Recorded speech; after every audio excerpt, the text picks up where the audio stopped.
Keluarga Afif Maulana mengaku korban dianiaya hingga tewas oleh oknum polisi di Polsek Kuranji. Namun polisi beralasan bahwa CCTV di Polsek Kuranji rusak. Sementara Kapolda Sumbar Irjen Pol Suharyono mengakui adanya dugaan kesalahan prosedur saat penangkapan 18 orang pelaku tawuran hingga dikirim ke Polsek Kuranji. Dikutip dari Tribun News Bogor, kejadian yang dialami Afif Maulana di Polsek Kuranji tak terekam CCTV. Hal itu disampaikan oleh Direktur LBH Padang Indira Suryani, yang menyebut polisi beralasan bahwa CCTV di Polsek Kuranji rusak dan tidak bisa diakses.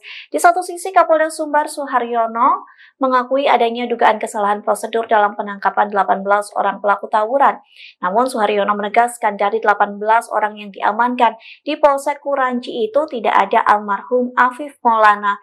Lantas ia mengatakan Propam Polda Sumbar memeriksa 45 personil kepolisian, 7 diantaranya Polresta Padang dan selebihnya dari Ditsamapta Polda. Suharyono mengatakan pengamanan 18 orang yang melakukan tawuran itu diakui melampaui kewenangan dari personil kepolisian.